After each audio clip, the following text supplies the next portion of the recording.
Process chapter number 15 आर्थिक विकास। तो पहला जो क्वेश्चन है हमारा, विकासशील अर्थतंत्रना लक्षणों जણાવો। तो विकासशील अर्थतंत्र के लक्षण, तो विकासशील किसे कहते हैं? हमारा भारत जो देश है वो विकासशील देश है, ठीक है। विकासशील देश यानी कि जिसका विकास अभी हुआ नहीं है, विकास अभी चल रहा है, ठीक है। इसी तरह एक विकसित होता है, विकसित यानी जिसका विकास हो चुका है उसे विकसित कहा जाएगा। जैसे अमेरिका और जापान जैसे जो देश है वो विकसित देश है, और हमारा भारत, पाकिस्तान, श्रीलंका ये जो है विकासशील देश है, मतलब इन देशों का अभी विकास चल रहा है, अभी विकास हुआ नहीं है। तो विकासशील अर्थतंत्र का लक्षण मतलब उसे क्यों विकासशील अर्थतंत्र कहा जाता है? तो पहला जो पॉइंट है हमारा, नीची मासाधिक आवक।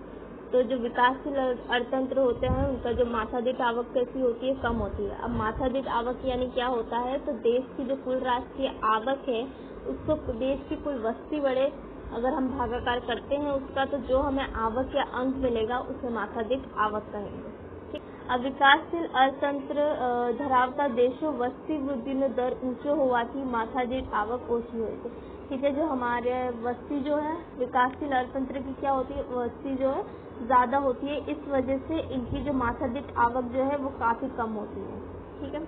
परिणामे लोगों जीवन धोरण नीचू रहे थे, उनका जो जीवन धोरण होता है इसी वजह से बहुत नीचा होता है, ठीक है। अगर मासाधिक आवक कम होगी, अगर उसकी आवक ही कम होगी तो जीवन धोरण कैसा रहेगा? नीचा ही रहेगा। दूसरा जो पॉइंट है वो है वस्ती वृद्धि, ठीक है, वस्ती વધારો जिसको कहेंगे हम। तो आ देशों में वस्ती वृद्धिનો वार्षिक दर 2% के તેથી વધારે હોય છે, ठीक है। तो जो विकासशील अर्थतंत्र धरावते देश होते हैं उनका वार्षिक दर कितना होता है? 2% के हिसाब से उनमें वस्ती વધારા होता है, ठीक है। थर्ड पॉइंट जो है वो है कृषि क्षेत्र पर अवलंबन। हमारा भारत देश कैसा है? कृषि प्रधान देश है, इसलिए ज्यादातर लोग जो है वो खेती से रोजगारी लेते हैं अपनी, ठीक है। तो ज्यादातर लोग जो है कृषि पर आधार रखते हैं। तो आ देशों की मुख्य आर्थिक प्रवृत्ति खेती है, ठीक है। तो इनकी जो आर्थिक, उनके कमाने का जो साधन क्या है वो है खेती। तो ज्यादातर लोग किस में जाते हैं? खेती में जाते हैं और उससे आवक अपनी प्राप्त करते हैं। देश में 60% करता વધારે લોકો रोजगारी માટે खेती पर आधारित હોય છે। 60% जितने जो लोग होते हैं कुल वस्ती के, वो किससे रोजगारी लेते हैं? अपनी खेती से रोजगारी लेते हैं, ठीक है। तो वो खेती पर आधार रखते हैं। देशની राष्ट्रीय आवक में ખેતીનો ફાળો 25% आसपास હોય છે। खेती कुल राष्ट्रीय आवक में खेती का जो फाड़ा होता है वो 25% होता है। उसके बाद फोर्थ पॉइंट है आवकनी वहेंचणीनी असमानता। आवकनी वहेंचणीनी असमानता किस तरीके से होती है? तो जैसे कि 40% कुल 60% जो लोग हैं वो कृषि पर आधार रखते हैं, लेकिन जो कृषि पर 60% लोग जो आधार रखते हैं वो राष्ट्रीय आवक में कितना फाड़ा देते हैं? अपना 25% फाड़ा देते हैं। हालांकि जो 40% जो लोग हैं, 60% के अलावा जो 40% लोग हैं वो अपना राष्ट्रीय आवक में 75% फाड़ा देते हैं, ठीक है। इस तरीके से हम लोग को असमानता, आवक की असमानता देखने को मिलती है। 60% लोग हमको 25 रुपये कमा के दे रहे हैं और जबकि 40% लोग हमको 75 रुपये कमा कर दे रहे हैं, ठीक है। इस तरीके से हमको आवक की असमानता देखने को मिलती है, ठीक है। आ असमानता ग्रामीण और शहरी બંને વિસ્તારોમાં પ્રવર્તે છે, ठीक है। ग्रामीण और शहरी दोनों विस्तारों में ये हमको देखने मिलेगी, ठीक है। संपत्तिનું केंद्रीकरण खूब अल्प संख्याના લોકોમાં થયેલું હોય છે, ठीक है। जितना ज्यादा होगा अमीर अमीर होता जाएगा और गरीब जो है वो गरीब रहता जाता है। इस तरीके का संपत्तिનું केंद्रीकरण થાય છે।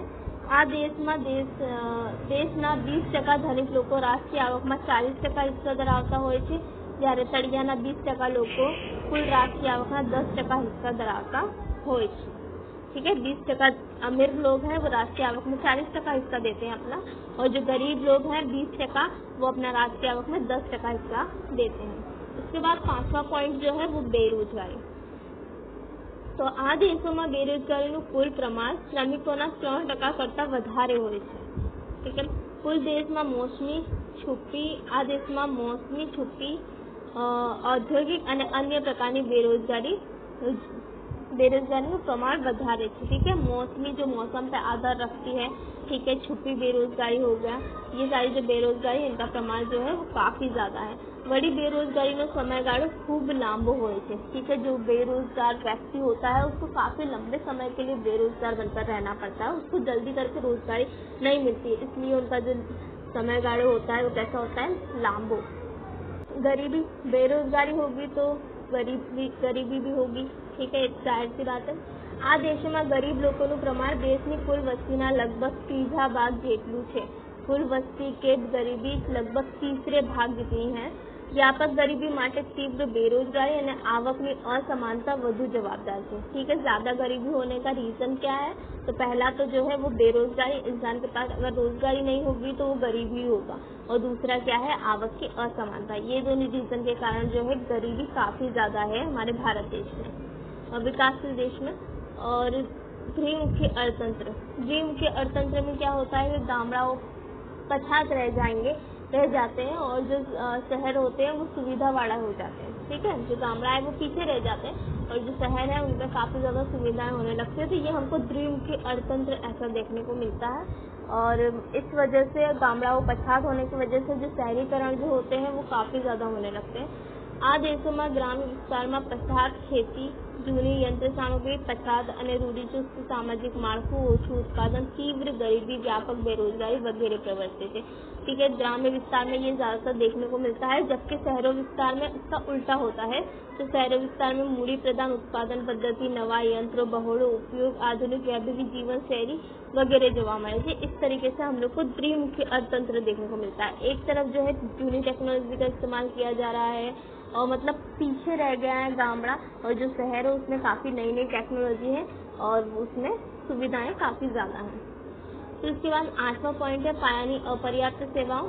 तो पाया की हमारी अंतरमार्गीय सगवड़ों जैसे कि संचार, परिवहन, वाहन वटू, बंदरों, ये सारी जो सेवाएं हैं हमको ये अच्छे तरीके से नहीं मिलती हैं, उपलब्ध नहीं होती हैं सही तरीके से। वाहन व्यवहार जैसी सेवाएं, तो વીજળી, બેન્કિંग, શિક્ષણ, આરોગ્ય वगैरह પૂરતા પ્રમાણમાં અને ઊંચી ગુણવત્તાવાળી હોતી નથી। मतलब जो हमको ये सुविधा मिलती तो है लेकिन इनकी गुणवत्ता कैसी होती है, अच्छी नहीं होती है। परिणामे आ देशों में विकास अवरोधाए थे। इसी वजह से जो देश का विकास है वो अवरोध आता है, रुकावट तरीके से बनता है। ठीक है, उसके बाद 9वां पॉइंट है अंतर्राष्ट्रीय व्यापार स्वरूप। तो अंतर्राष्ट्रीय किसे कहते हैं, तो एक देश का दूसरे देश में व्यापार करना उसे अंतर्राष्ट्रीय व्यापार कहते हैं। आ देशों मुख्यत्वे कृषि पैदाशों, बगीचा पैदाशों તેમજ કાચી ધાતુઓનો નિકાસ કરે છે। निकास करना तो किसे कहते हैं, तो अगर हम हमारे देश से दूसरे देश को कुछ बेच रहे हैं तो उसे निकास कहेंगे, और दूसरे देश से हम कुछ खरीद रहे हैं तो उसे आयात कहेंगे। तो हम जो क्या चीजें बेचते हैं, निकास करते हैं किन चीजों की, तो कृषि पदार्थों, बगीचा, ये सारी चीजों की जो है हम निकास करते हैं। જેની માંગ ઓછી હોય છે અને ભાવો નીચા હોય છે। जिस चीजों की हम निकास करते हैं उसके जो मांग कैसी होती है, ओछी होती है, बहुत कम लोग उसकी डिमांड करते हैं और भाव भी उससे कैसे होता है, कम होता है। परिणाम में तेमनी निकास कमानी ओछी હોય છે। इसलिए जो हम जिस चीज की निकास कर रहे हैं उसकी हमको आवक, निकास कमानी जो हमको कैसी मिलती है, कम मिलती है। आ देशो औद्योगिक पेदाशो અને यंत्र सामग्रीની आयात करे છે, જેના ભાવો વધારે હોવાથી आयाती खर्च વધારે હોય છે। हम जो निकास करते हैं उससे हमारी निकास कमानी कम होती है, लेकिन जो चीज हम आयात करते हैं उसका जो भाव है वो काफी ज्यादा होता है, जिस वजह से हमको आयाती खर्च में हमारा क्या हो जाता है, વધારા हो जाता है। विकासशील देशों का आयाती खर्च में વધારા हो जाता है। आम ए देशों विदेश व्यापारનું माળખું प्रतिकूल रहवाથી देश पर विदेशी देવું વધતું જાય છે। इस तरीके से आयात खर्च વધારે होने के कारण और निकास कमानी ओछी होने के कारण जो हम विदेशियों के देવું बढ़ता ही जाता है।